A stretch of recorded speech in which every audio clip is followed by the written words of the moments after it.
Good afternoon, mga ka-HR. It's a very pleasant afternoon this day. Dahil syempre, eto na yung umpisa. Hi, Ma'am Maylene. I see you.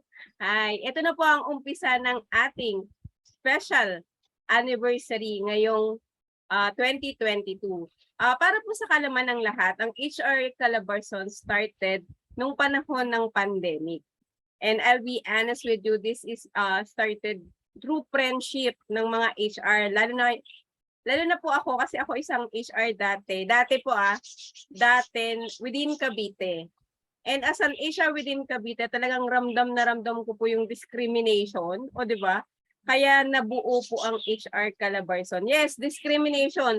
Alam ko yung mga ibang HR dyan nakakaramdam, lalo na yung mga luma pang HR. Yung mga bagong HR ngayon, medyo nag-i-evolve na ang pagiging HR sa Cavite, di po ba? Kaya nabuo po ang HR Calabarzon. Bukod po sa syempre may basbas po tayo ni Sir Darwin Rivers, ang founder and president ng Philippine HR Group, ay talaga naman pong pinagbuti ko itong HR Calabarzon na makarating hindi lang within Calabarzon. Kung mapapansin po natin, meron tayong mga ka-HR dyan sa North Luzon, South Luzon, Visayas, Mindanao, and NCR. At talaga namang ang mga avid fan ko po ay from NCR. Talaga namang nag-i-enjoy po ako at kayo po ang reason bakit lalo nating pinagbubuti ang HR. Ngayon sa Monday, yung mga gustahan ko ng content. Pamute lang po ating mga kasamahan. Okay, ako na lang parang hindi na ako ang host. Sige, yan. Sa mga ka-HR po natin, ngayong hapon po talaga namang sobrang excited, sobrang kinakabahan po ako. Yes, that's true, kinakabahan po ako and this is my second year na nagbibigay po ng HRE knowledge sa ating mga ka-HR.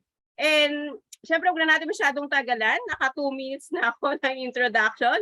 I would like to share my screen para po mas mag-enjoy tayo ngayong hapon dahil meron tayong back-to-back HRE knowledge. As in back-to-back po ito dahil dalawang speaker ang ating makakasama this afternoon. By the way, what is HR Calabarzon po? Ang HR Calabarzon po is a registered non-profit organization which provide virtual and face-to-face learning to all HR practitioners and enthusiasts in Calabarzon, Cavite, Laguna, Batangas, Rizal, and Quezon. Kaya gustong-gusto ng mga kasamahan kong co-host na ako yung nagsasabi kasi talagang sa ulado ko na yung what is Calabarzon. Kaya gusto nilang ako po.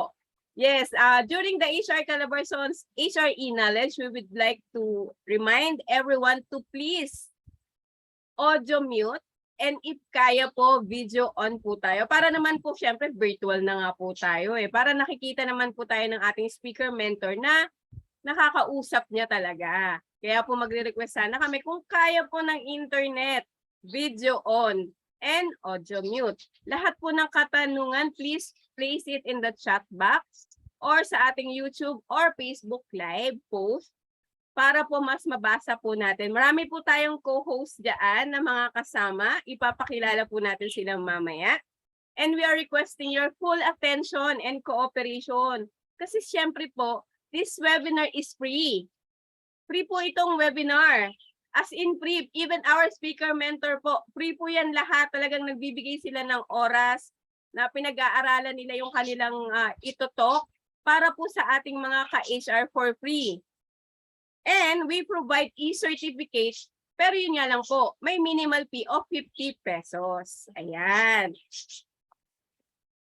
HR Calabarzon cannot guarantee the presentation materials will be shared unless otherwise mabibigyan tayo ng pagkakataon ng ating speaker na i-provide ang ating presentation. E-certificate will be sent to you after 7 working days po. Makisuyo po, 7 working days po. Kasi binibigyan po natin ng pagkakataon yung mga nanonood through replay para makapag-avail din ng e-certificate. Yan. Ang ating pong form will be closed after 5 days. That is on Thursday. Please ensure sa mga po nag-fill up po at nagre-request ng e-certificate, please ensure to fill up or write or encode correct name. Minsan po kasi mag-email sa akin, ma'am, pabago po ng ating pangalan sa e-certificate because nagkamali po ng type. Kung ano po yung tinype nyo, yun po mismo ang ating gagawa ng e-certificate. The minimal fee of 50 pesos will be accepted until Wednesday. Ulitin po natin, until Wednesday. And ang ating Google form or ang ating QR code will be closed on Thursday. Bakit nga ba natin kailangan magbayad ng 50 pesos per webinar per attendee? Ito po ay para masustain ang ating monthly subscription ng Zoom postpaid. Kung mapapansin niyo po, lagpas na tayo ng 100 because we avail additional $50 na Zoom room para sa Zoom meeting para makapag-accommodate tayo ng 500. Yan po yun. Of course, our GCash number, can you please screenshot? Our GCash number is 0919-009-6339 under my name pa po. Pa-wait lang po natin, inaayos natin ang documents para nakapangalan na po kay HR Calabarzon.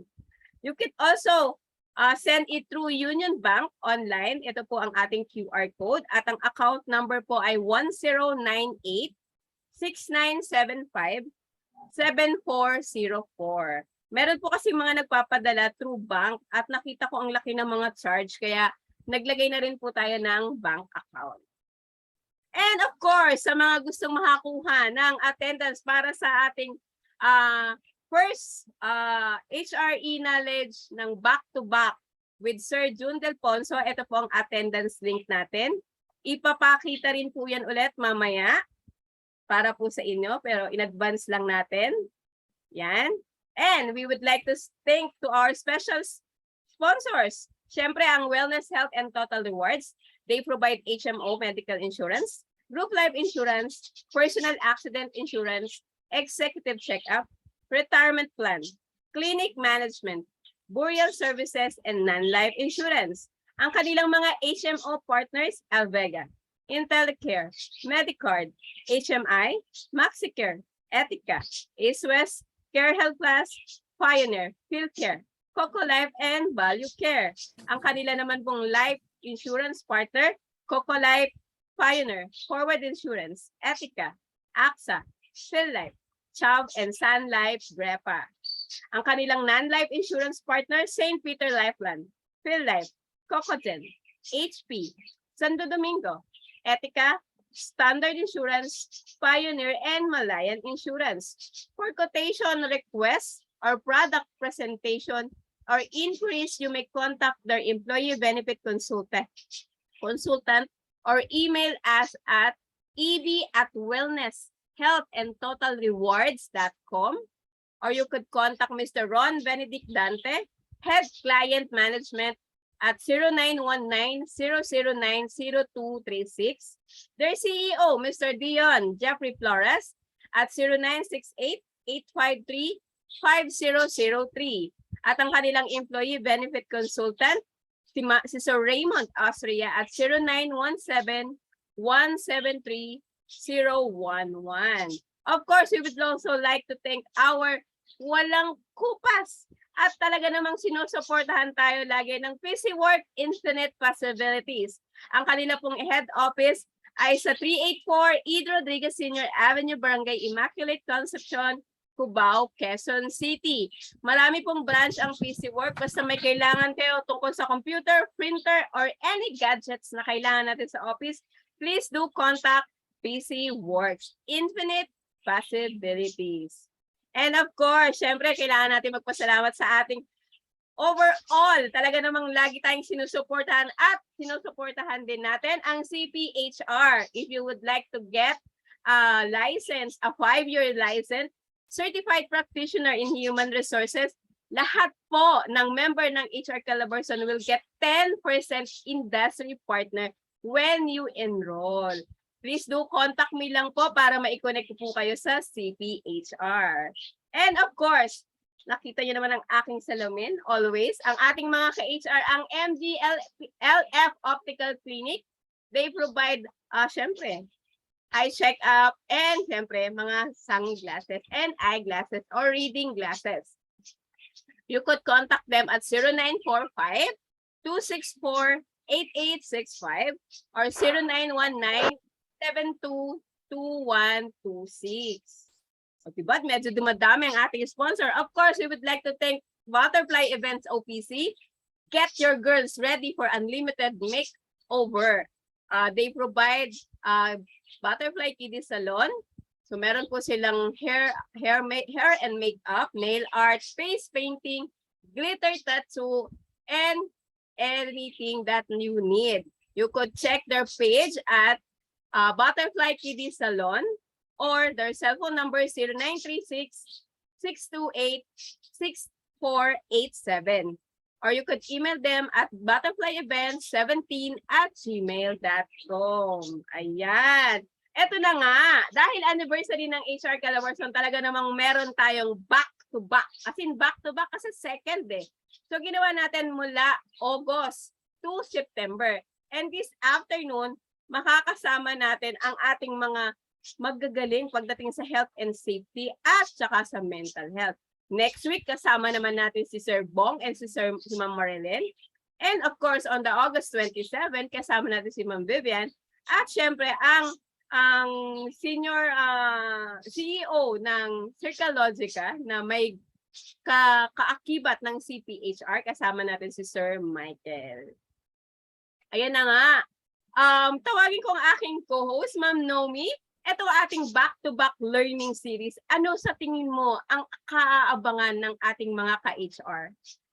Ayan, alam ko excited na po lahat tayo to learn a lot from our speakers. And so with that, alam ko excited din tayo na ma-meet ang iba-iba nating mga ka-HR dito hindi lang dito sa Luzon, we also have around the Philippines. Ayan, so we welcome everyone as we join our back-to-back learning series for the second anniversary ng ating HR e-knowledge. Ayan. So, Miss Nedy? Yes, this afternoon, ma'am, ang ating topic is the future of HR, trends in health and safety in workplace. Sa tingin mo ba, ma'am, tayong mga HR, sapat na ba na alam natin yung sapat na ba nakapag first aid tayo o meron tayong first aider?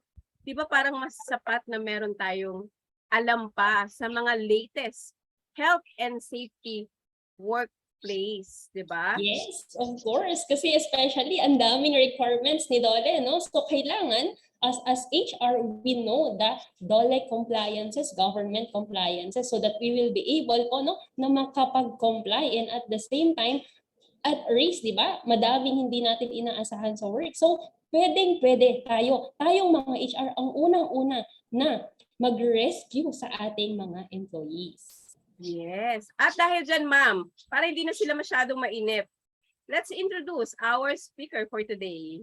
And so with that, I am honored to present our speaker, so-called by many as Jhun. Ayan, a practitioner and has gained from the manufacturing, pharmaceutical, semiconductor, consumer durables, advertising, BPO industry, ayan, with core competencies and fields of experience, including talent strategy, managed talent acquisition, learning and organizational development, performance management, labor and industrial relations, employee engagement, and business partnering. FPM President of SOAR, or Special Operations Assistance and Rescue, Emergency Ambulance Rescue Services President. SOAR, or Special Operations Assistant and Rescue Search and Rescue Training and Consulting HR Workstream Lead. Alan. Malampaya Exploration, former Senior HR Director, Cycle Philippines, and a very passionate people developer, seasoned HR professional. Let us welcome Sir Jhun Del Ponso. Sir Jhun? Hi everyone, good afternoon, magandang hapon. HR Calabarzon, one of my suki and favorites. Yes, sir.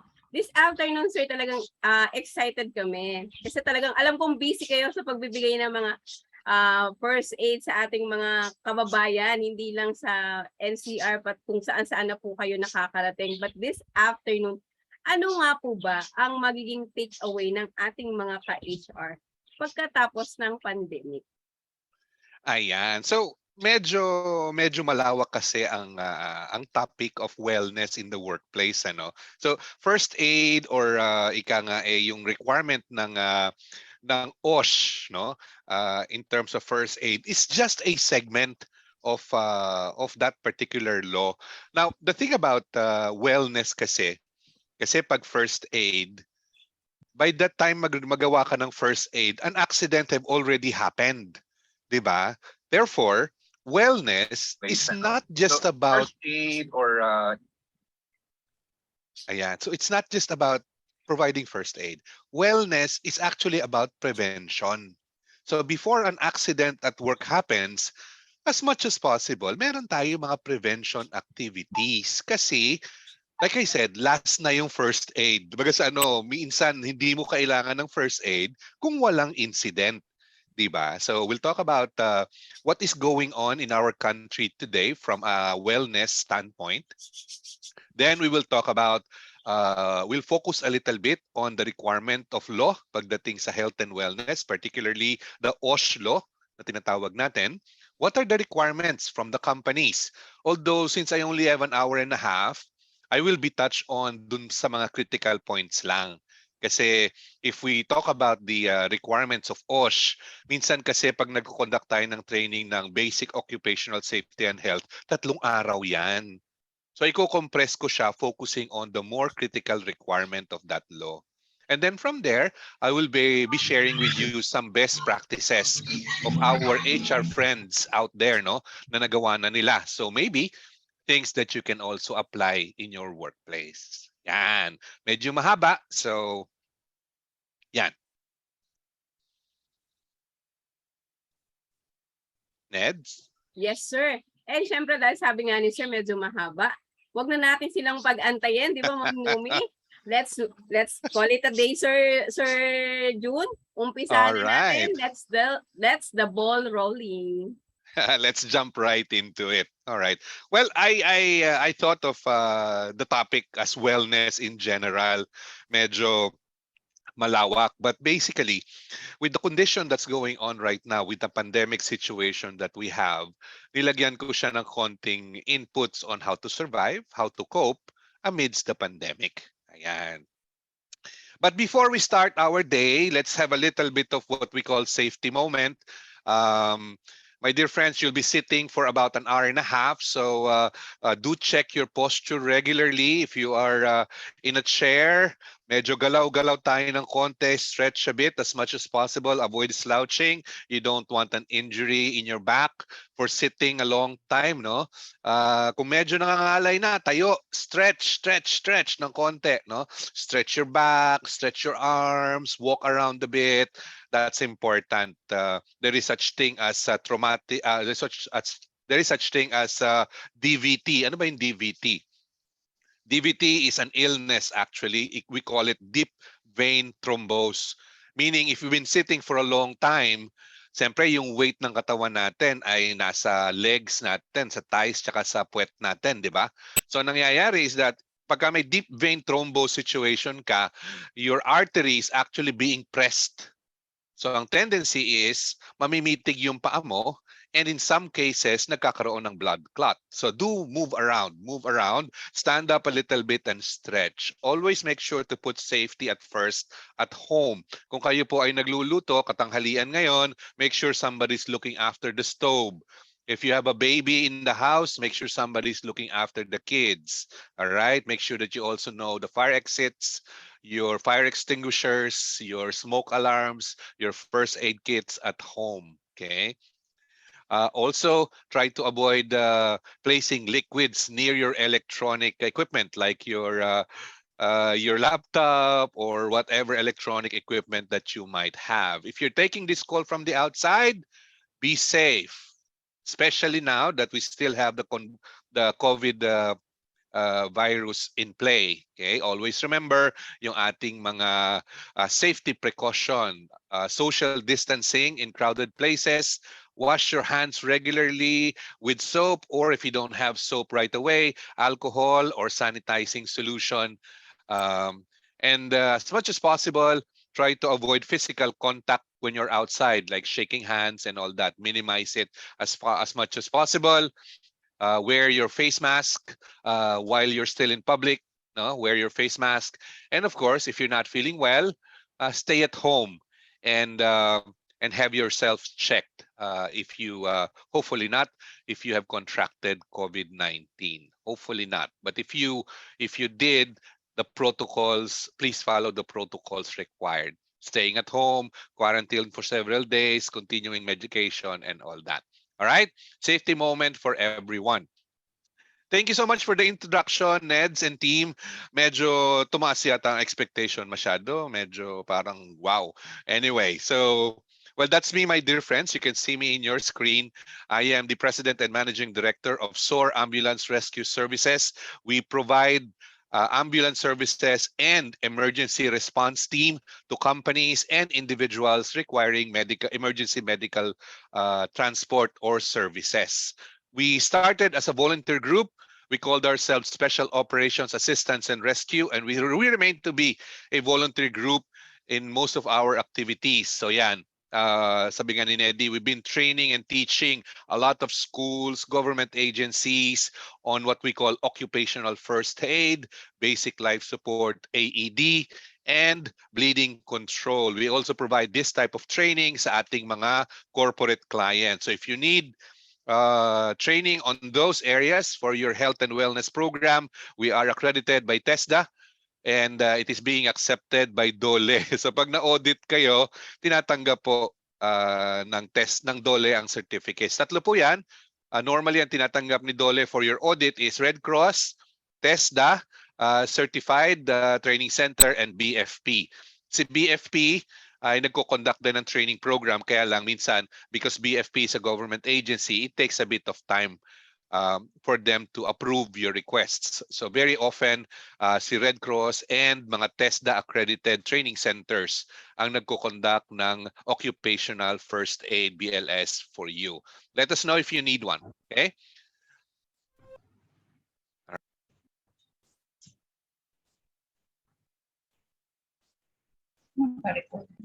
Naka-mute ba ako? Ayan. Sorry. Ayan. So like I said, welcome to SOAR. And let me move forward. Okay. These are just some of the clients that we have served and continually serving until today. Yeah. So let's start with what's going on out there in our country today. Well, I guess we all know that COVID-19 is still present, even if a lot of people have said that pandemic is over, COVID is already gone, and all that. No, marami tayong mga pronouncement na naririnig kung saan-saan, social media and all. My dear friends, my business, one of my businesses is ambulance service, and we see the situation in hospitals and different patients on a regular basis. 5 minutes ago, tumawag sa amin si Olivares Hospital. We are being asked to pick up a patient from Olivares Hospital to be transported to another hospital, COVID patient. Yesterday, we transported someone from Cavite, Noveleta, to Chinese General Hospital, positive COVID patient. So, my dear friends, the fact of the matter is COVID remains present. Because of the vaccination and a lot of preventive measures that we have been doing over the past 2 years, I guess we learned our lessons already. Cases of COVID have gone significantly lower. So allow me to share with you some data about COVID-19 and what's happening in the Philippines. What has COVID done to our lives? Our lives have changed. We're living through a time of uncertainty together.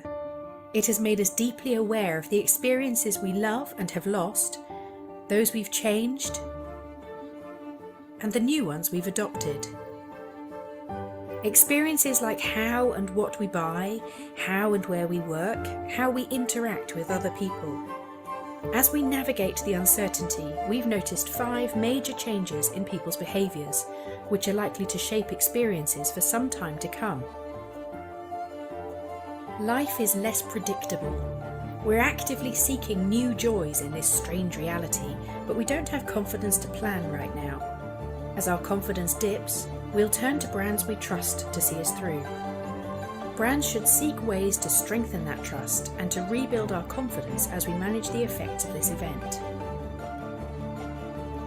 Many of us are finding we can go online to do things we once thought were only possible in person. Communicating, learning, working, transacting, consuming. We may well find that many won't willingly return to their analogue ways. Brands would be well advised to explore how digital technology can best serve their customers, now and in the future. To ease pressure on doctors' offices and hospitals and to contain the virus, the healthcare industry is developing a much stronger online offering, and this is likely to grow as the pandemic eases. Health will continue to dominate people's priorities, increasing the demand for health-related experiences. Health should be a consideration in the design of every kind of experience. Home has become the epicenter of life. We do almost everything at home, so we're optimizing our homes as multifunctional spaces. When we get our freedom back, will we run far and fast? Or will we have a deep affection for the homes we've worked to make nice? We might not know for a while, so brands will need to plan for both possibilities. Even people least engaged with current affairs are now watching the news, waiting to find out how our governments plan to help us through this. Our dependence on government activity is giving them a huge stage to show us what they can do. If they handle the crisis broadly right, we can expect to see newfound respect for authority. If they don't, the opposite will be true. This event is forever changing what it means to be a customer, an employee, and a citizen. Learn from people's ingenuity in exceptional circumstances. Empathise with their situation, adapt to help them now, and reinvent your business for the never normal. The human experience is evolving. How will you evolve with? So that's the question, the big question, my dear friends. The human experience is evolving. How will you evolve with it? Diba? So COVID has changed a lot of things in our lives. The things we used to do, um, some we can't do anymore. With the loosening of the controls, notice that we are trying to to get back to how we used to do things. Some malls nowadays, you can see a lot of people going to the malls. Movie theaters have slowly opened up, and you will find people that are coming into the movies. Parks, theme parks like Enchanted Kingdom, they have already opened up again. So we are trying to get back to the life that we used to have, but not 100%, as you noticed. The face mask will, I guess, forever be part of our lives until finally COVID-19 and its variants have been eradicated. That is one major change in our lives. Contact with people have considerably changed. We used to do a lot of social activities. We go to social events and all that. Now we try and limit it as much as we can because COVID still remains. This is a situationer from the Department of Health. The most recent data that we got was August 8th. No? In August 8th, sorry, may August 10 na pala ako. In August 8th, ang sabi nila, there are 27,000 new or fresh cases of COVID-19 all over the Philippines. Okay, and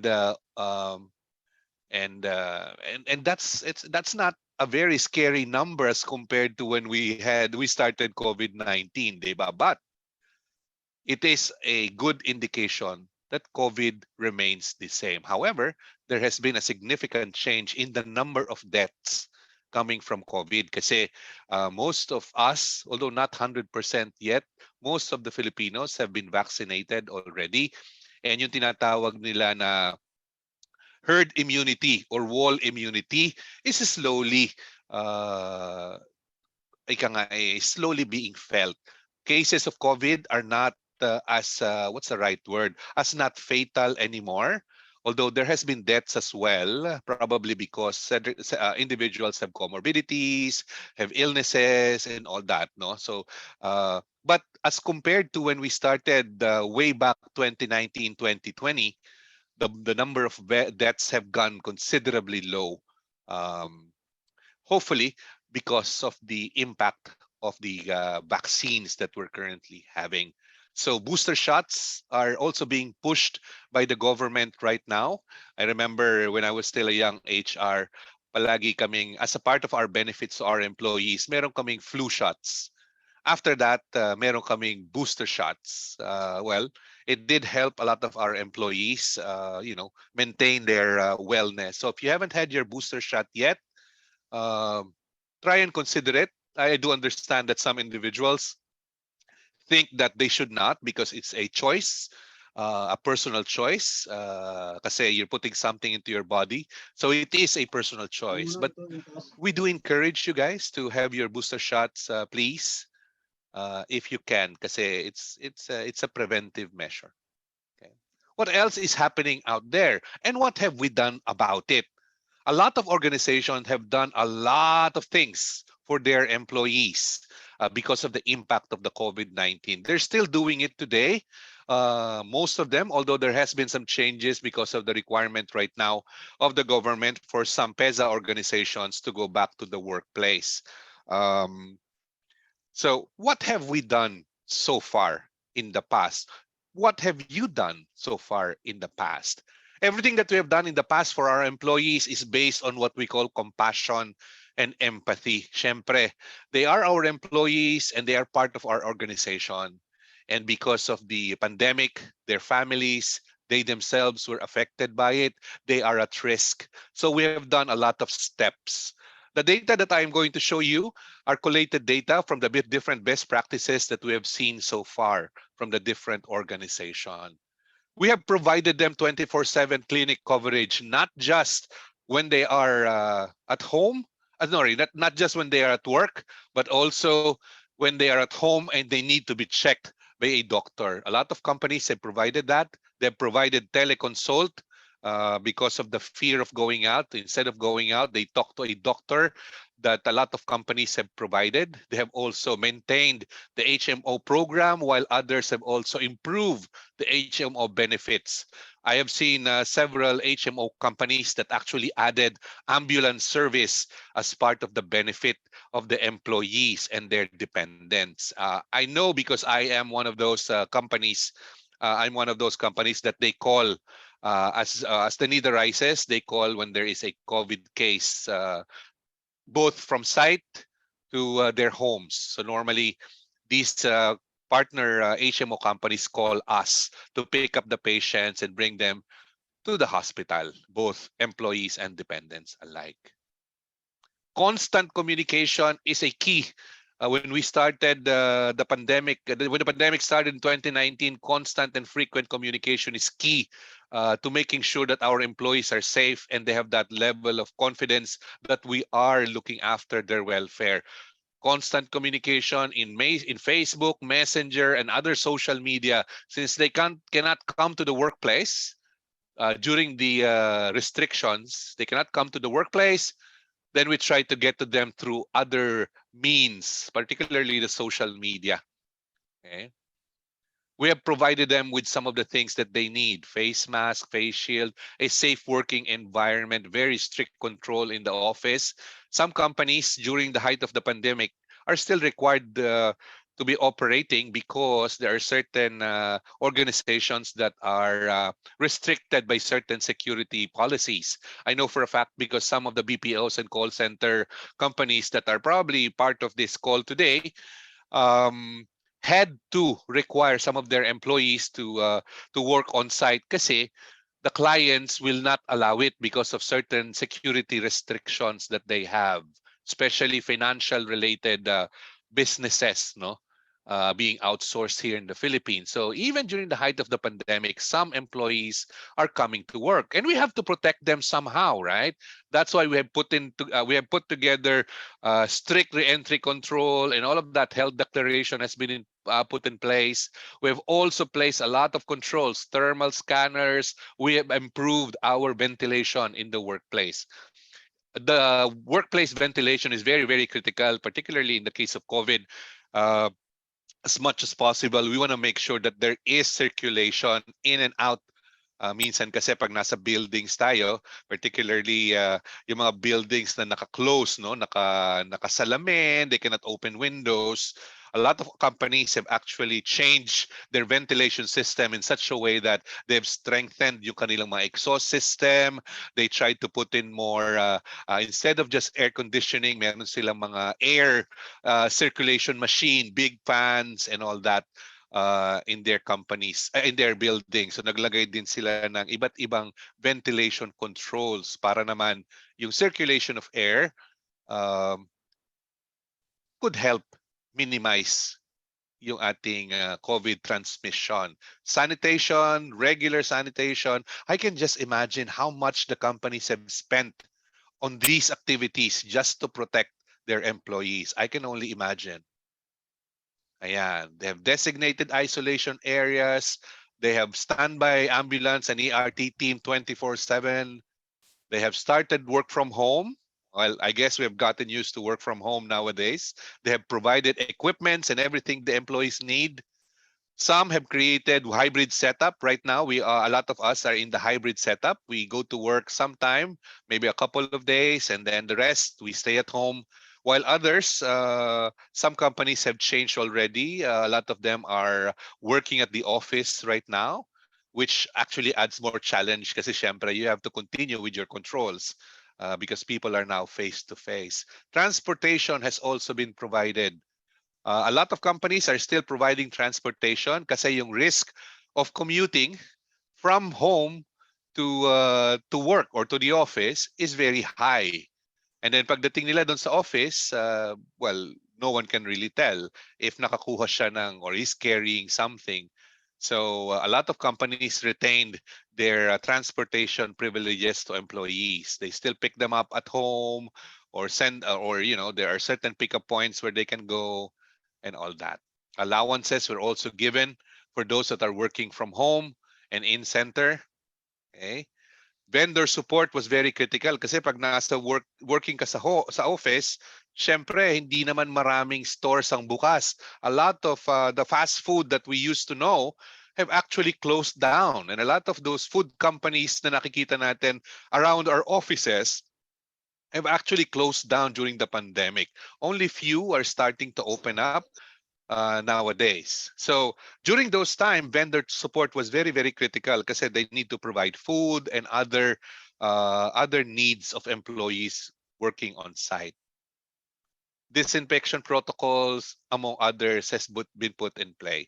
One of the very, very critical activities conducted by a lot of best practice companies is continuous education. Continuous education, not just about COVID, also about how to prevent, just in case you contract COVID, what to do, and other education materials, particularly pagdating sa mental wellness. Kasi syempre, if you are someone in isolation, kasi positive COVID ka, you can just imagine the mental stress ng mga employees natin, and family members, of course, that are isolated in the hospital or isolation rooms at home. So a lot of education, a lot of activities related to providing information to employees have been initiated and is still being done by a lot of best practice companies out there. These are just some of the best practices that we have seen. Okay, maybe you're doing it today. I'm sure you're facing some challenges as well, particularly dun sa cost. But at the end of the day, my dear friends, we have seen best practice companies with lesser attrition because employees have seen that they really care. And tayo namang mga Pilipino, we know that if we are being cared for, we tend to stay. So attrition rate of some companies we've seen have gone considerably low because employees saw that they are really being cared for by their companies. And the next company that they will move to, they're not sure yet. Okay. So these are some best practices we have seen. And of course, Coming after the education, all of the information program, a lot of mental and wellness program and physical wellness programs. Okay. Part of the information campaign is letting people know, okay, if you're in a situation, what do you know? What do you need to know? Who to call and all that. So this is just an example of those provided to our employees coming from the government and, of course, private numbers of our partners, which our employees can call anytime in case they are in a situation like a possible COVID infection. Yeah. Questions so far on the things that has been done by a lot of best practice companies? Before I move to the new player in the market. Wala pa naman. Okay. sir. Yan, sige. Let me move forward with the new player in the market. And I'm sure you've been hearing this and seeing this all over the place, right? Monkeypox. Monkeypox, excuse me. Monkeypox is another situation that might cause a pandemic, okay, depending on how it will progress. So allow me to share with you some information about monkeypox and some things that you can do to prevent possible outbreak in your respective companies. Okay. DOH have already declared that the first monkeypox case in the Philippines arrived in July 2019, okay, and was isolated for 21 days and was released last August 5, 2022. There were others that were in contact with this particular individual, and they're also in quarantine right now. The thing about monkeypox is that there is no available vaccine at this point in time. So let's try to understand what monkeypox is and what are the possible impact to us as individuals and, of course, as organizations. Let's watch this. Cases of a rare disease called monkeypox, caused by a less severe cousin of the smallpox virus, are popping up around the globe, including in the United States. The monkeypox virus is endemic to several countries in Africa, which means most of the pictures you're about to see in this piece are from past outbreaks in those regions. According to the U.S. Centers for Disease Control and Prevention, the virus was first identified in 1958 when 2 outbreaks of a pox-like disease occurred in colonies of research monkeys, hence the name, monkeypox. But this is a bit of a misnomer. The natural reservoir for monkeypox has not been identified, but is most likely rodents or similar creatures. Now, since 1970, human cases of monkeypox have been reported in 11 African countries, and the first outbreak outside the continent was in 2003 in the United States. Cases were reported across several states in the Midwest, linked to infected pet prairie dogs, which had been housed with rats and dormice imported from Ghana. An outbreak in Nigeria that started in 2017 has been linked to over 500 suspected cases and more than 200 confirmed cases, and that continues today.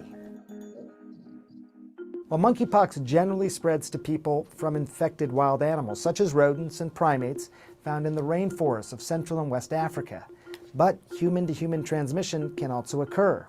Back in 2008, I went to the Democratic Republic of Congo to visit where monkeypox is endemic.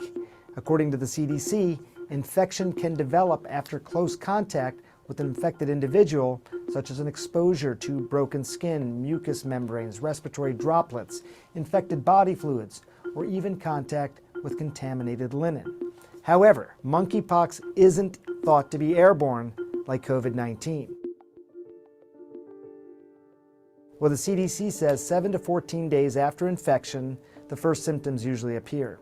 They're usually flu-like, such as fever, chills, exhaustion, headache, and muscle weakness. The symptoms are then usually followed by swelling in the lymph nodes, which help the body fight infection and disease.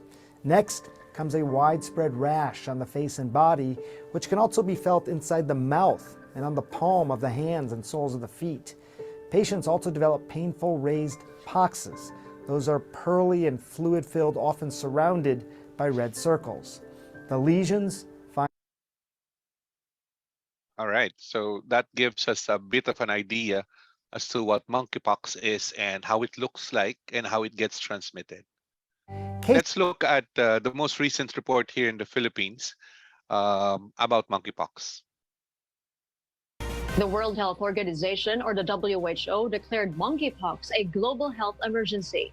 According to the WHO, transmission occurs when a person comes into close contact with the virus through an infected animal, infected person, or contaminated environment. The following symptoms of monkeypox are commonly experienced at the beginning of the disease: fever, headache, muscle ache, backache, swollen lymph nodes, chills, general feeling of exhaustion. Symptoms can progress to a rash with red, raised bumps on the skin, which then turns into pus-filled blisters before eventually drying out and falling off. Those who have a travel history in countries with confirmed monkeypox cases and are currently experiencing symptoms were advised to immediately seek medical attention. There are no treatments specifically for monkeypox virus infections. However, monkeypox and smallpox viruses are genetically similar, which means that antiviral drugs and vaccines developed to protect against smallpox may be used to prevent and treat monkeypox virus infections. Ayan. According to our government, the possibility of having the monkeypox vaccine could happen in 2023. For the meantime, sabi nga ng ating reporter, since the monkeypox is close to the smallpox, common naman sa Pilipinas yan, no? Nagkakaroon tayo ng smallpox. Ano nga ba smallpox? Tigdas. Bulutong yung iba, no? So common naman sa atin yan, chickenpox and all that. So far, the medication for those may be used to treat. But then again, there is really no definitive treatment yet for monkeypox. So if you do have a symptom, report it right away to your nearest regional health unit so you can be isolated and, of course, symptoms addressed. Yeah. Questions so far on monkeypox? It's not considered yet by our DOH as a threat, but similar to COVID, it actually started as a health emergency and eventually broke out into more progressive cases of COVID. So hopefully, we're praying that monkeypox will not spread. But then again, preparation or prevention is better than a pound of cure. Always carry with you a disinfectant solutions or chemicals like alcohol, and wash your hands as often as possible. So far, monkeypox is not, well, based on research that we have seen so far, monkeypox is not airborne at this point in time. So it's really fluid transfer and touch to infected or infected linens and all that stuff. So bring your alcohol with you, wash up, lather up every time as frequent as possible to prevent contamination. Okay? What about sa bahay naman? Workplace, at home in terms of mental wellness. I know for a fact that mental wellness or mental health is something that a lot of organizations are trying to push right now. Others have been quite successful already, while others are still trying to get into mental wellness or mental health program. One thing I learned over the years, my dear friends, that wellness cannot just be at home, at work.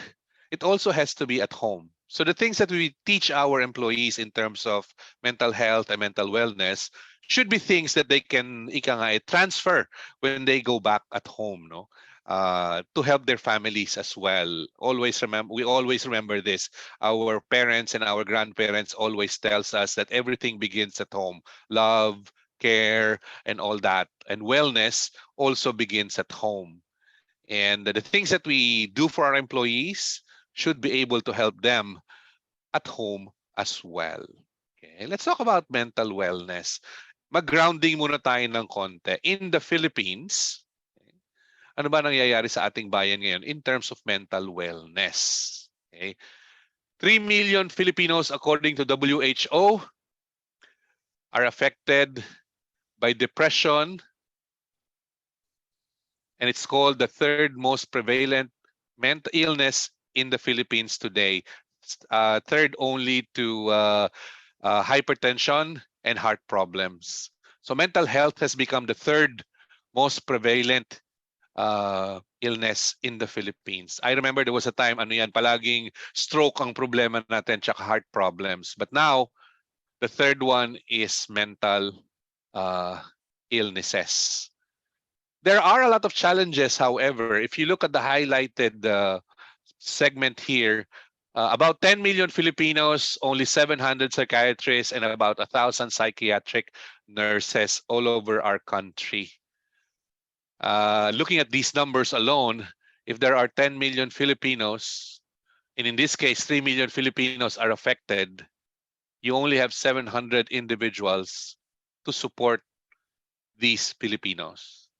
Now, in your respective company, I'm not sure if you're able to evaluate how many of your employees are currently being, are currently going through a phase in their lives, particularly meron silang mental illnesses. No, I don't know if you're able to, but if you can, work with professionals like psychiatrists, they will definitely be able to help you a lot in identifying those employees that are currently going through mental issues. Later on, I will share with you some tips on how to work on mental illnesses or mental issues at work. Okay. Ayan. Look at the first highlighted box. There are only 2 tertiary care psychiatric hospitals in the Philippines. The National Center for Mental Health dito sa Mandaluyong and one in Mariveles. Can you imagine that, my dear friends? We only have 2 um, tertiary hospitals. However, a lot of big hospitals that we have here in Metro Manila and other provinces naman also have their private practices. So meron naman silang mga psychiatric clinics and wards then. But they are mostly private hospitals. And minsan, alam niyo naman, pag private, it's a bit costly. Ayan.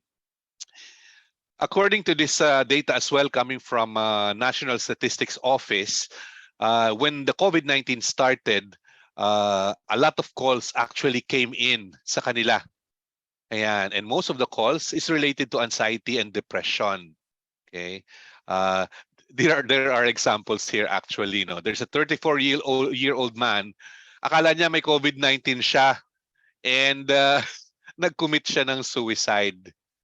Ayan. So a lot of our Filipinos who are currently experiencing some of those mental illnesses or conditions do tend to do things that are sometimes contrary to common practice. Like in this case, he thought, so depressed siya for a while, nag-commit siya ng suicide. So the numbers, excuse me, that I have here was still in 2020. I can only imagine how many there are now in 2 years after. Yeah.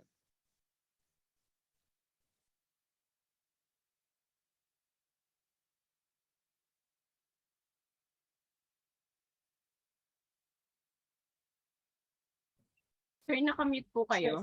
Ayan, oo nga. Bakit kaya ako nagiging mute? Ayan. As you probably all know, the National Mental Health Law has already been implemented and some budget has been put into play. However, the 615.5 million budget is barely enough to cover the needs of our Filipinos as seen in this computation.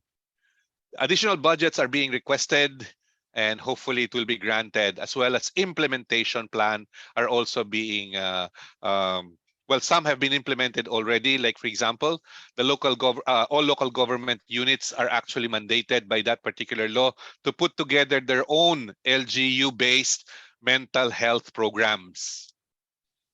Nothing against our Philippine government, but sometimes some of our LGU units are not up to par with certain implementation standards. So a lot of monitoring are actually going on right now being done by the Department of Health Mental Health Division, or LGUs are being required. They're being monitored by the DOH to see the implementation of their respective LGU mental wellness programs. Yan. What have others done to help their employees pagdating sa mental wellness? Ayan. Again, what I'm going to present to you are some of the best practices we've seen over the last several years prior to COVID-19. Mental wellness is actually a project of a lot of organization even before COVID came into play. Okay, so let's look at some of those best practices that we have seen. And one of the best practices we have seen is a program that they call mindfulness at work. Ano ba yan? Ano ba yung mindfulness at work? In order to understand mindfulness at work, let's try to understand first what mental wellness is. Pag sinabi kasing mental wellness, ang iniisip natin, utak lang. May problema yung tao sa utak, no? Parang nag-iisip lang siya and all that stuff. No, mental wellness is a combination of different dimension.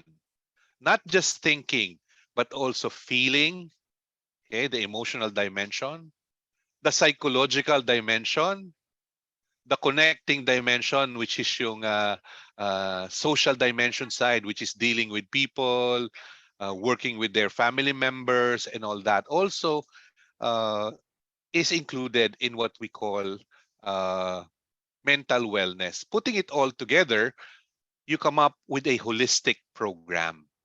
Okay. What is happening to those individuals with certain mental illnesses? Here are just some signs or examples. Okay. Difficulty sleeping. Yan. Very often kasi those individuals with mental illnesses tend to think a lot. Kahit natutulog sila, they think a lot. So because of that, they can barely sleep. Appetite, they lose a lot of, they lose that taste for eating. Sometimes nakikita natin pumapayat, namamayat kasi hindi sila masyado makakain because of the feeling that they're going through, depression and other emotional feelings. No? Sometimes there's extreme mood swings. You will find that he's okay one time and then after a few minutes, biglang there's a big change.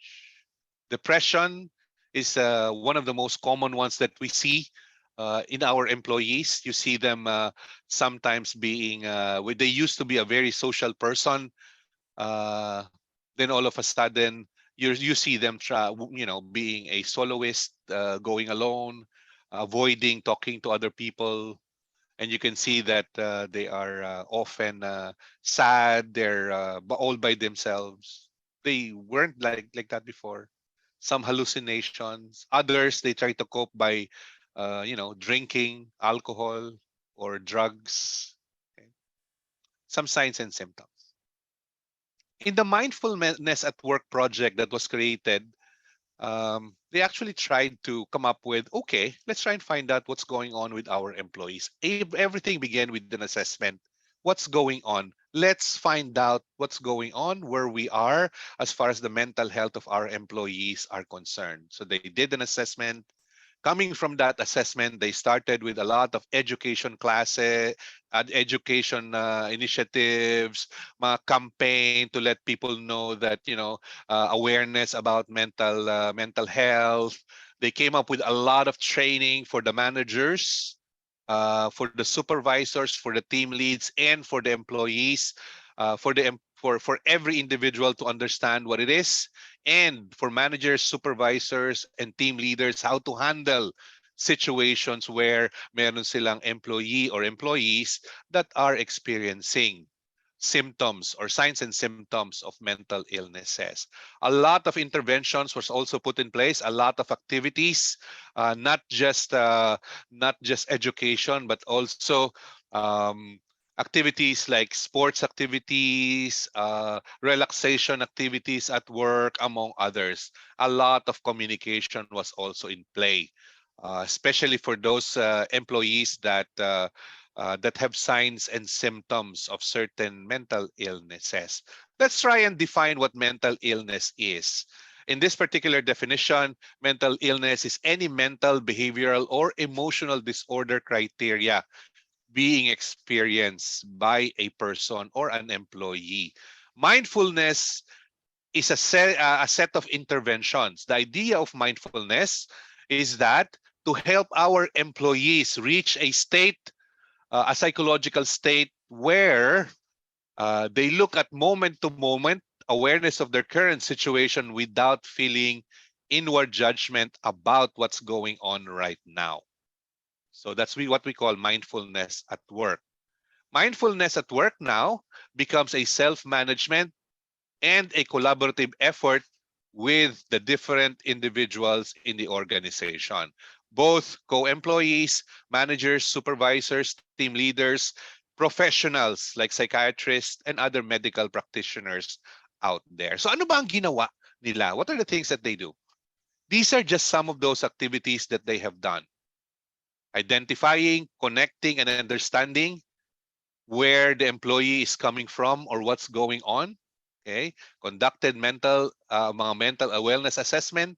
Okay, managers were actually taught not just how to handle cases, but also they were taught NLP or neuro-linguistic programming.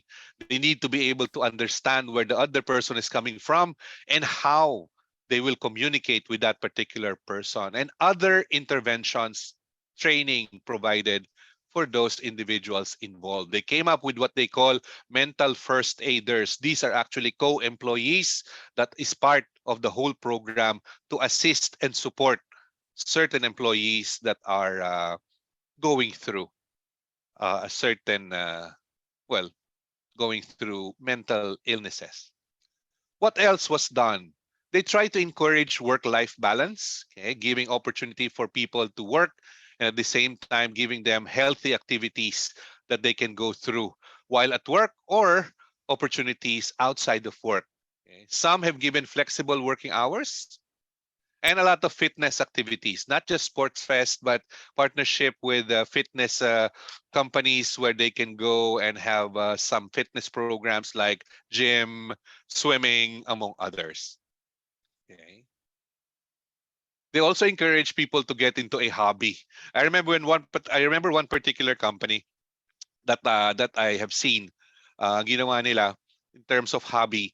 Kasi tayo, pag sinabi nating hobby, kung limited lang ang nagagawa natin sa work. But in this particular company, one of the global, bigger telco company, ang ginawa nila, meron silang not just yung mga usual hobbies, meron silang bike, nag-create silang bike clubs, nag-create sila ng singing clubs, nag-create sila ng other clubs in that organization where individuals who are interested in, let's say, for example, activities like soap making. All right, I want to learn about soap making. All right, we'll come up with a program on soap making based on a study that they have done. We'd like to go into more physical like biking. According to the study that they've done, employees actually prefer that. So they gave them the opportunities to do that. Another critical component of mindfulness at work are not just the touchy-feely soft activities. They created and developed what they call mental health policies. Okay? The idea of the mental health policy is, of course, preventive. If they can help the employee through the activities, it's part of the policy. If there are certain things that they need to extend to an employee, like, for example, a little bit of longer vacation time here because of that, then they will give that. Professional help, if an employee needs professional help, they do that. I remember a best practice in one of the companies, they actually work with their HMO companies. And the HMO actually provided professionals like psychiatrists or teleconsult situations where somebody who is feeling having that feeling or mental illness feeling, no, tatawag sila dun sa hotline and a psychiatrist will talk to that particular person online, and then that person will also might be required by the psychiatrist to see him for a better assessment. Ayan. So they provided that as well. Employee engagement activities, definitely part of those interventions that they have done. These are some of the best practices we've seen out there. And I'm sure some of you are probably doing it. You're probably saying, di naman bago sa amin yan. Yes, you've done it. That's great. While others who haven't done it yet, these are some suggestions for you. Again, mental wellness is a serious problem in a lot of organizations nowadays, and they spend a lot of money helping employees. Again, prevention as much as possible is much, much better than a pound of cure. Okay. Questions so far before I jump into OSH? As of now, sir, wala pa po, sir. All right, thank you so much. So let me jump into OSH, okay? Occupational Safety and Health. You're not new to this kasi mandated ng DOLE ito. You guys are required to put in place your OSH programs, right? And of course, your OSH organization or your occupational safety and health practices in your companies. What is OSH? Let's look at it. Let's look at some data that we have. According to ILO data, ito medyo mas recent ito konti as compared dun sa ating ECC data. I tried to look for the most recent data sa ECC, but so far this is the most recent I've seen. Okay? ILO data, ang sinasabi ni ILO is that based on their monitoring, about 7,500 people die due to unsafe and unhealthy working conditions every day across the globe. In the Philippines, medyo old ang data, my dear friends, but this is a good indicator. 347,000 work-connected sicknesses, injury, and death claims between 2000 to 2010, or an average of 141,000 cases per year, or 386 per day across the Philippines. Again, I have not seen the most recent data. I've been looking for it, but I can't seem to find one. Baka hindi pa sila nag-update.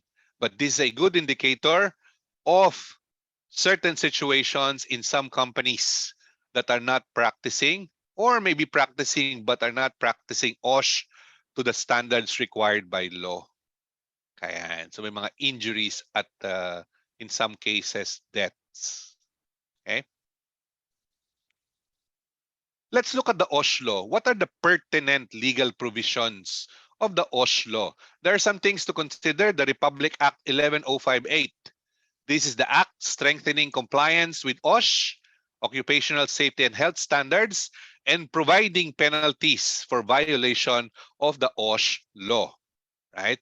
There is also the Department Order 198-18 implementing rules and regulation of the Republic Act 11058, entitled An Act Strengthening Compliance with Occupational Safety and Health Standards and Providing Penalties for Violation thereof. Kaya po kayo ino-audit ng DOLE sa inyong mga OSH practices, and if you are found to be non-compliant, bibigyan kayo ng warning to correct.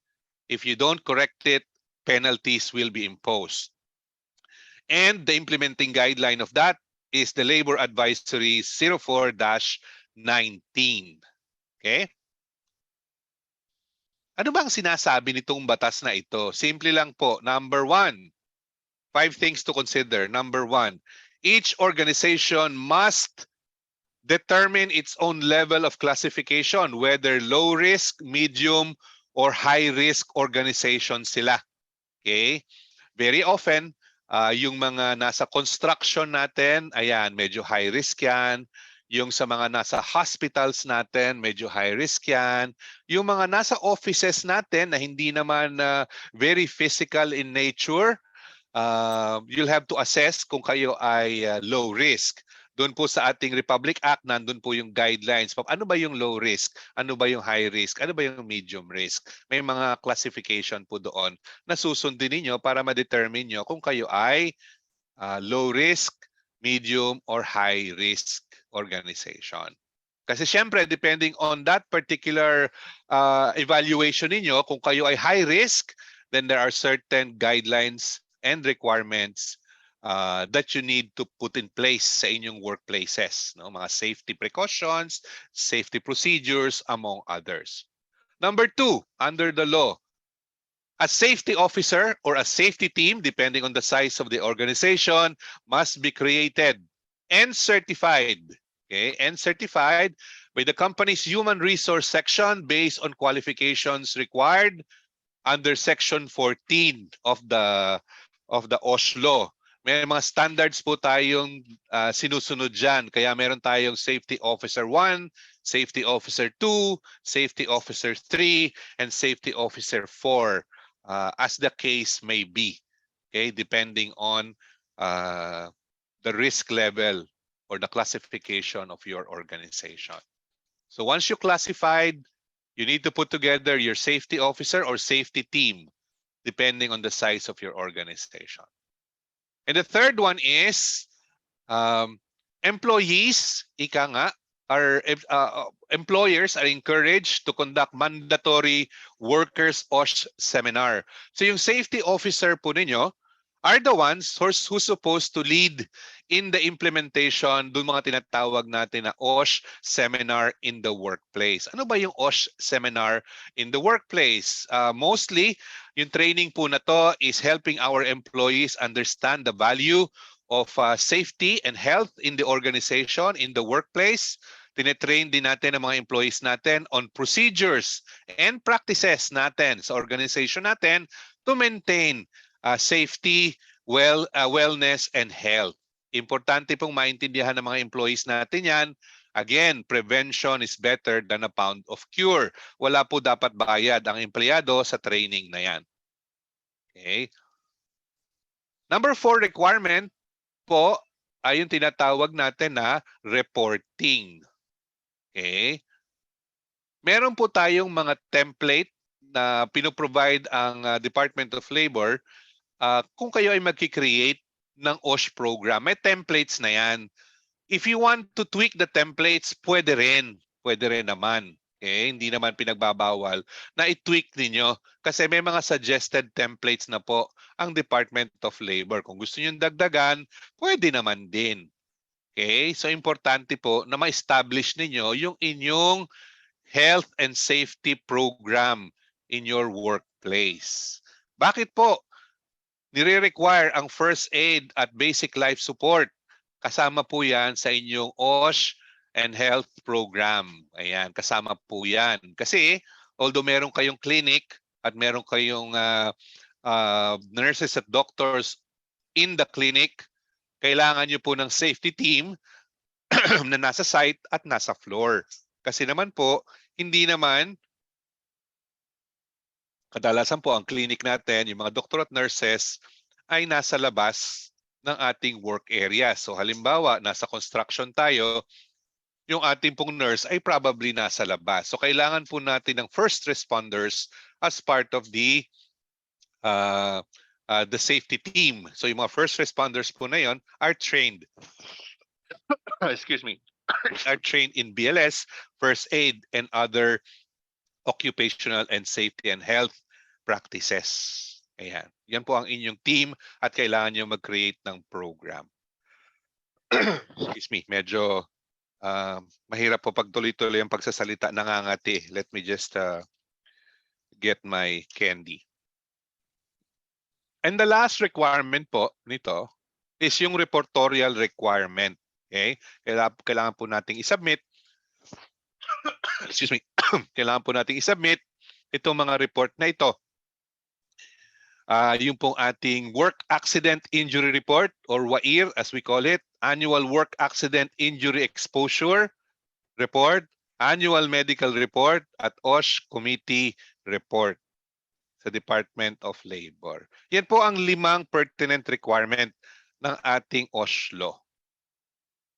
Questions so far? Yes, sir. We have a question po, sir, from Yes po. Miss Mirna. Ayan. So, question ko lang, sir, sabi niya, kapag binigyan ng notice ang company, nag-start na po ba doon ang penalty kapag hindi pa nako-comply ang na-audit ex safety officer 1 and first aider sa company? Ayan. So very often po, pag nag-audit yung ating mga inspectors at may nakita silang findings, bibigyan naman kayo ng time to correct yung mga findings. Minsan po, bibigyan kayo ng 1 week, 2 weeks, minsan 1 month, depending on the level of findings. So kung halimbawa, wala pa kayong, halimbawa, nagsisimula pa lang kayo, and ngayon pa lang kayo nagse-set up ng safety program ninyo, safety policies, OSH, yung inyong mga safety officers at mga training nila pag nagsisimula pa lang kayo, at na-audit kayo, bibigyan kayo ng ample time ng inspector para mag-set up. So hindi kayo ipe-penalize agad. However, kung halimbawa po binigyan kayo, okay, you have 1 month to do this or you have so and so time to do this at hindi nyo pa rin nagawa, the next time mag-inspection sila, maaari na silang mag-impose ng penalties kasi nabigyan na kayo ng warning. Yan. I hope nasagot ko po yung tanong. So hindi agad-agad ipe-penalize. May warning muna. Kasi tama naman po, hindi naman lahat ng companies ready agad. Ika nga. So nagwa-warning muna sila. So we have additional question here. Apo.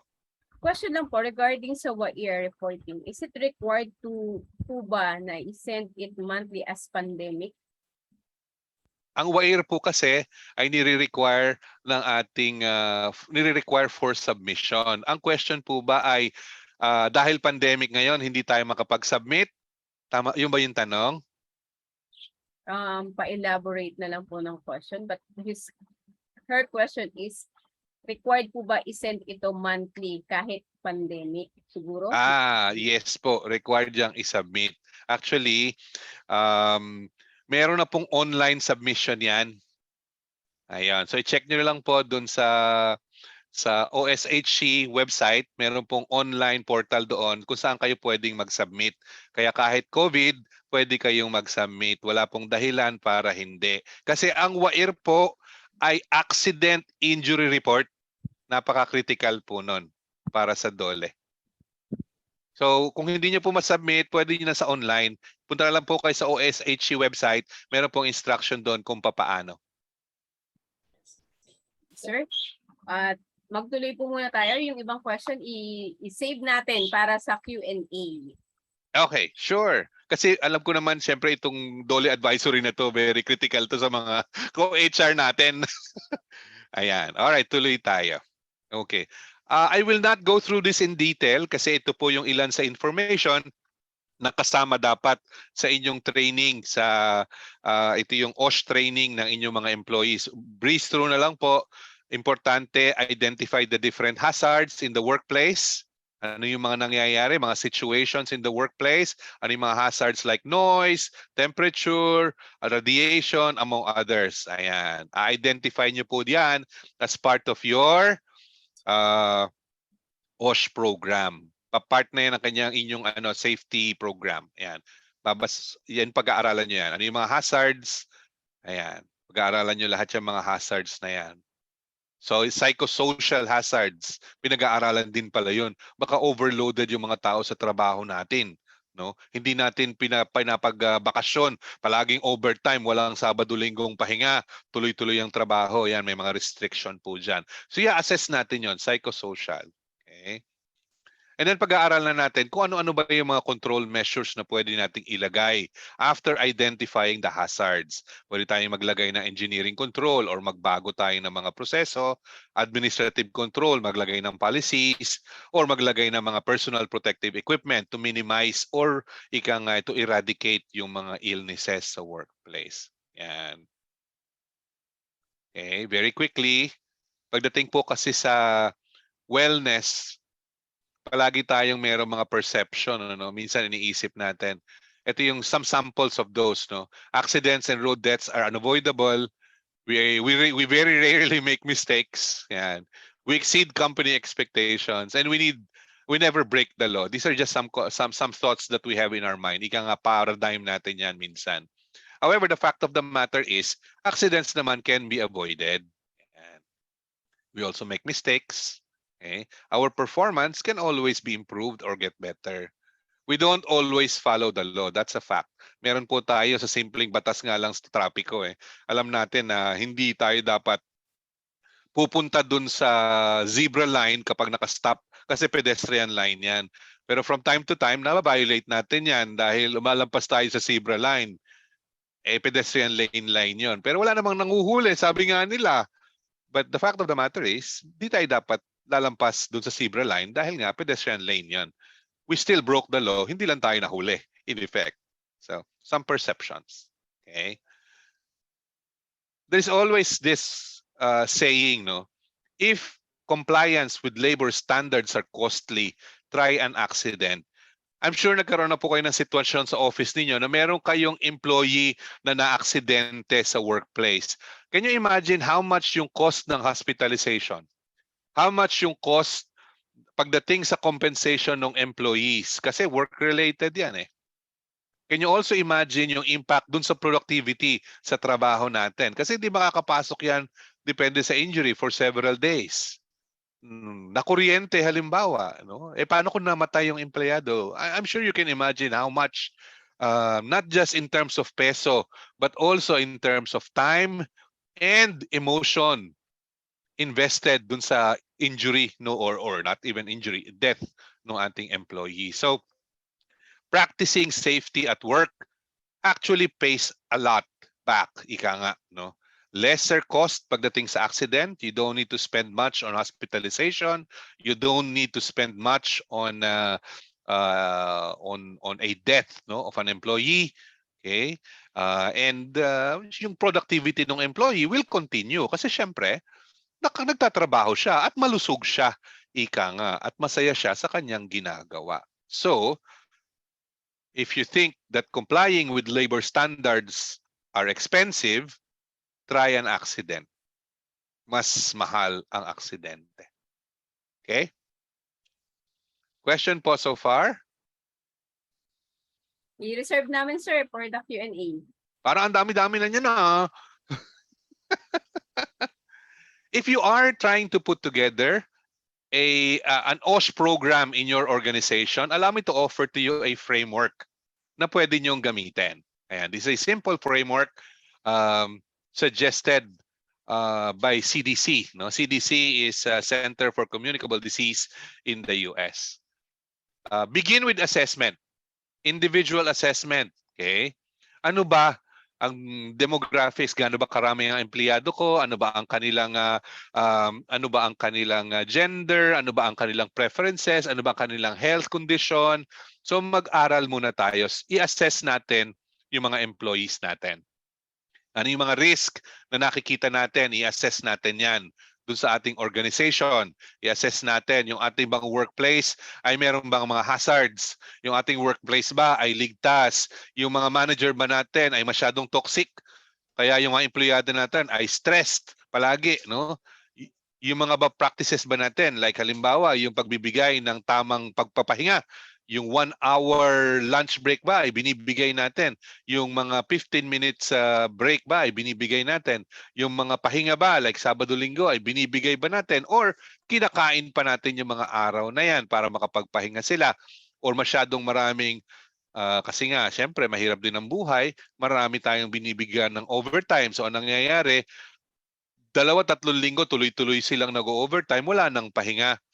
Pag-aralan din po natin yan dahil may impact yan dun sa tao at dun sa productivity ng tao natin.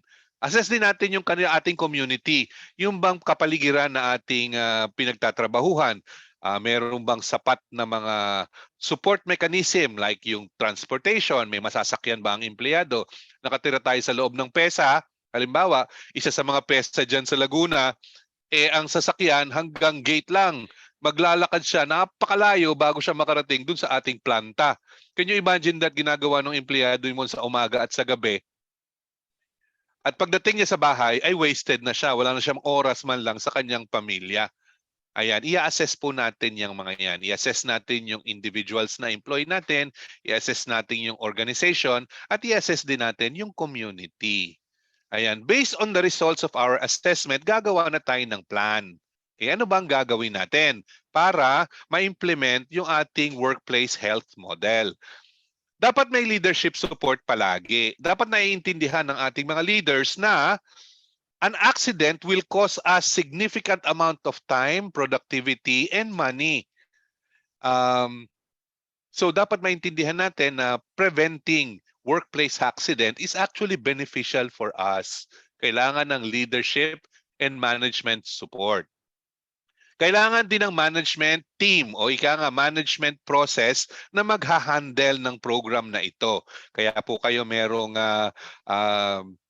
kayong health and wellness team or committee in your organization. Very often, yung health and wellness committee ninyo ay composed hindi lang ng mga health practitioners but also composed ng supervisors, rank and file, managers, and other functional departments in your organization.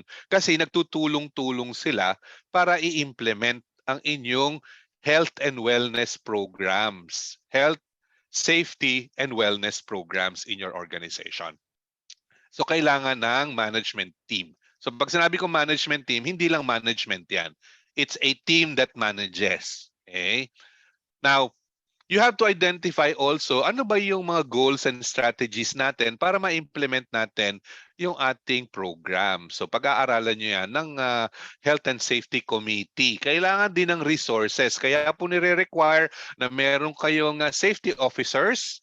Yung safety officers po ninyo ang mag-i-implement together with the committee ng mga programs. Si safety officer po ninyo will also audit yung implementation ng different departments or different function.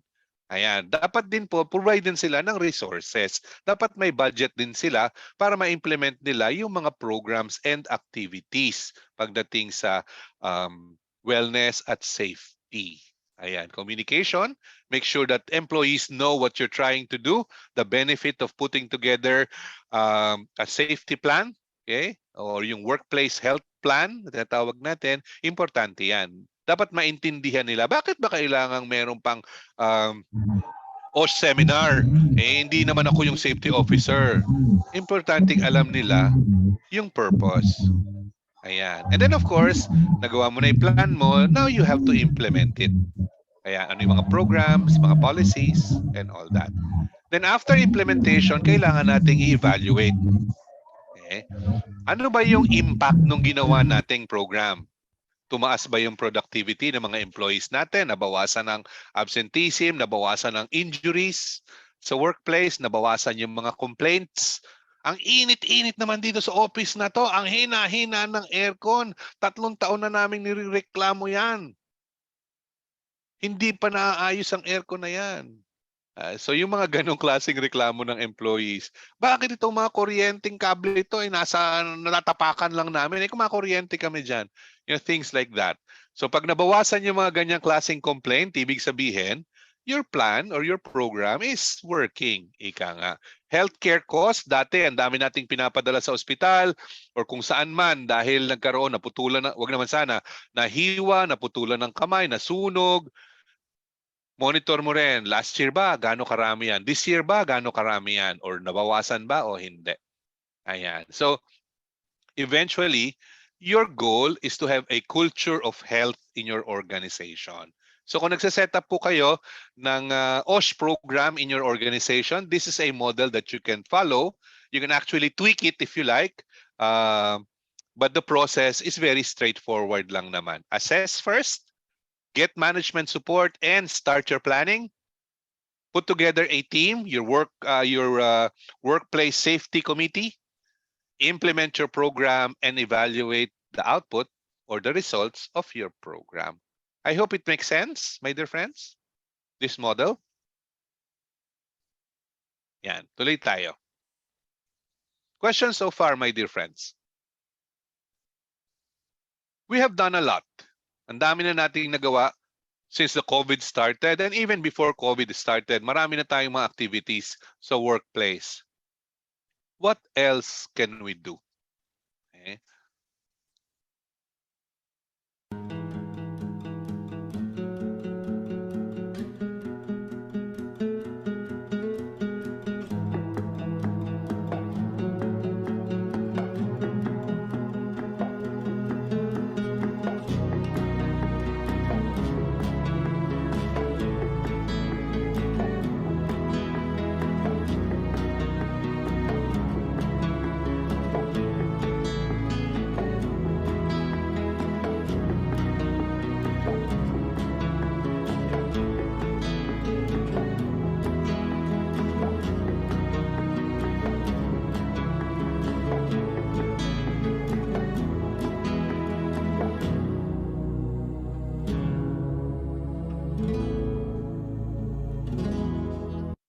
Ayan. As HR practitioners, as health and wellness practitioners, what else can we do to help our employees cope up with the current situation that they have? Ayan. Questions so far, my dear friends?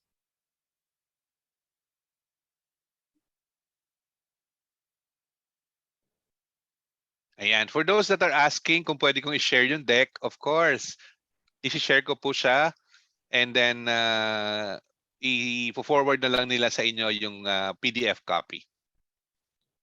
Ayan. So we have a question here, sir. Sabi niyo dito, how can you deal with employees who don't want to have a vaccine but still wanted to work and assure that they don't need to be vaccinated because they're already fine? Babalik po tayo doon sa sinasabi ng ating DOLE guidelines. Pwede ba nating i-force si employee na magpa-vaccine kung ayaw niya? Ano po sa tingin niyo? Pwede po ba?